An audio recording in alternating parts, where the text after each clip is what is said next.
Hello everyone, welcome to my brand new blog. আজকের ব্লগটা কিন্তু খুব একদম জমজমাট একটা ব্লগ হতে চলেছে বন্ধুরা। Good morning. সকাল সকাল স্নান সেরে পুজো দিয়ে নিয়েছি। আর আজকে কিন্তু একটা বিশেষ দিন। পুরো ভিডিওটা দেখলে অবশ্যই আপনারা বুঝতে পারবেন। চলুন, চলতে থাকুন আমার সঙ্গে কিছুটা পথ। সকালবেলায় আখের রস নেওয়া হয়েছে, তো মা এখানে আখের রসটা ভাগ করে দিচ্ছে, আমরা সবাই মিলে খাবো। আখের রসটা আমি প্রথমে দিদাকে দিয়ে দিচ্ছি। দিদা শুয়ে আছে, স্নান করে দিদা শুয়ে আছে। আমি পুজো টুজো দিয়ে তারপর আখের রসটা খেয়ে সবাই মিলে আর কি আখের রস খাওয়া হলো। আর মা এখানে ব্রেকফাস্টে বানিয়েছে চাউমিন, আর ওদিকে ভাত আর ডালটা বসিয়ে দিয়েছে। সকাল সকাল বৃষ্টি শুরু হয়ে গেছে, এখন তাও বাজে হচ্ছে 9:30। এবার আমি যাচ্ছি মাছ আনতে। প্রথমে আমি মাছটা নিয়ে এলাম, একটু বেলা করে গেলে মাছ তো আর পাওয়া যাবে না। এখান থেকে আমি মাছ নিচ্ছি। মাছ নিয়ে চলে এসেছি, দেখুন মুষলধারে বৃষ্টি পড়ছে। এখানে নিয়েছি হচ্ছে এটা কী মাছ, রূপচাঁদ মাছ সম্ভবত, আমার ঠিক মনে নেই। আর নিয়েছি মাছের ডিম।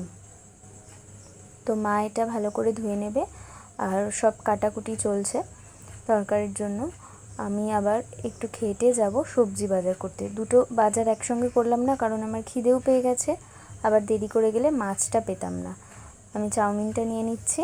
আমি চাউমিন খাবো, আর মা খাবে হচ্ছে ভাত, গরম ভাত। মা খাচ্ছে আচার দিয়ে, কাঁচা লঙ্কা নুন। এই ভাতের স্বাদটা একদম অমৃত। যাই হোক, আমি একটুখানি ভাত খেয়েছি। তারপর এখানে মা মশলা আলু টালু সব কেটে নিয়েছে, মায়ের মতন করে মা গুছিয়ে নিচ্ছে। আমি চললাম সবজি বাজার করতে। বাজারে চলে এসেছি। সব সবজি টবজি নেওয়ার পর আমি এখানে নিয়ে নিচ্ছি বেবি কর্ন আর সুইট কর্ন। মানে ভীষণ ভালো লাগে আমার এই দুটো জিনিস। আর তারপর সবজি টবজি সব নেওয়ার পর এখান থেকে নিয়ে নিচ্ছি আম নিয়ে বাড়ি চলে গেলাম। বাড়িতে এসে সব কিছু একদম ভালো করে গুছিয়ে নেব, প্লাস্টিকে করে করে আলাদা আলাদা করে গুছিয়ে নেব। আর কাঁচা লঙ্কার বোটাগুলো ছাড়িয়ে না রাখলে না লঙ্কাগুলো নষ্ট হয়ে যায়। এই যে আমি লঙ্কাগুলো সব সুন্দর করে ছাড়িয়ে রেখে দিয়েছি। আর দিদা এখানে বেছে নিচ্ছে পাট শাক, আর এখানে মা রুই মাছটা ভাজছে। সব মাছগুলো নুন হলুদ মাখিয়ে, মানে চিংড়ি মাছও নিয়েছিল মা। আর আমি এখানে চিংড়ি মাছের একটা নতুন রেসিপি করব, তার জন্য আমি কাঠিগুলো ঢুকিয়ে নিচ্ছি। আর এখানে হচ্ছে এবার আমি চিংড়ি মাছটা ভেজে নেব। তারপর মা এদিকে তরকারিটা করে নিচ্ছে, ঝোল ফুটে গেছে, আমাকে বললো মাছটা দিয়ে দিতে, আমি মাছটা দিয়ে দিলাম। আর চিংড়ি মাছের যে রেসিপিটি করব তার জন্য আমি এখানে পোস্ত আর চারমগজও দেবো। পোস্ত আর কাজু বাদামটা আমি একটু ভিজিয়ে রাখবো, পরে চারমগজটা দেবো। আর এখানে আমি গন্ধরাজ লেবু ছাড়িয়ে নিচ্ছি। আশা করি বুঝতে পেরে গেছেন আমি চিংড়ি মাছের কি বানাবো। ফার্স্ট টাইম আমি ট্রাই করছি। এই ডিটেল রেসিপিটি আমি আমার ফেসবুক পেজে দিয়ে দেবো, আপনারা অবশ্যই দেখে নেবেন। এখানে সব কিছু আমি রেডি করে নিয়েছি। আর এই যে চিংড়ি মাছের গ্রেভি ফুটে গেছে, চিংড়ি মাছও দিয়ে দিয়েছি। এই যে এবার চিংড়ি মাছটা দিয়ে দিলাম। চলুন, এবার হচ্ছে দুপুরের মেনু নিয়ে চলে আসলাম। এখানে আছে ভাত, আর সবাইকে দেওয়া হয়ে গেছে আমার। তারপর মনে করেছে যা আমার ক্লিপটা নেওয়া হয়নি, তো তারপর এখানে আছে মাছের ডিম ভাজা, পাট শাক ভাজা, আর এই যে এটা হচ্ছে গন্ধরাজ চিংড়ি, আর এই যে এটা হচ্ছে মাছের ঝোল, মাছের তরকারি যেটা ছিল সেটা। আর এখানে আছে অল্প একটু চিকেন। আর এই যে সবাই আমরা খেয়ে নিচ্ছি।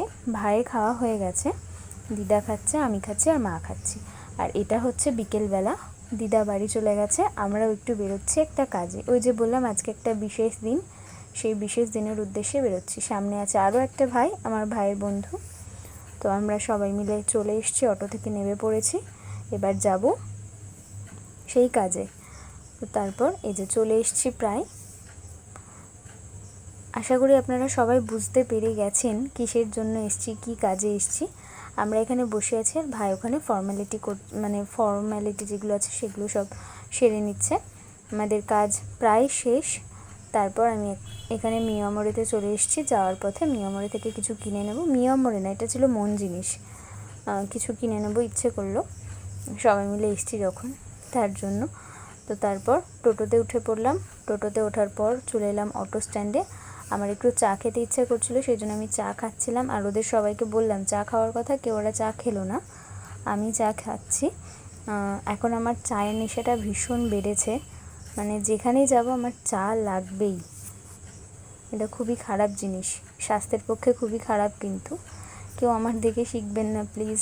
কিন্তু চা আমার এখন একটা নেশার জিনিস। চা অবশ্যই নেশার জিনিস, কিন্তু চা আমার এখন ভীষণ প্রিয় হয়ে উঠেছে। তো আমি মন জিনিস থেকে কী কী নিয়ে নিয়েছি সেটা আপনাদের সঙ্গে শেয়ার করছি। নিয়েছি হচ্ছে চিকেন প্যাটিস, আর নিয়েছি ভেজ প্যাটিস। আর একটা বেবি কর্নের কিছু একটা ছিল সামথিং, আমার মনে পড়ছে না। তো আজকের ভিডিওটা এইটুকুই। কেমন লাগলো আমার ভিডিওটা অবশ্যই কমেন্ট করে জানাবেন। দেখা হচ্ছে পরবর্তী নতুন আরও একটি ভিডিওতে। কি কাজে গেছি সেটা কিন্তু অবশ্যই আপনাদের সঙ্গে শেয়ার করব, দেখতে থাকুন। ভালো থাকবেন, ধন্যবাদ।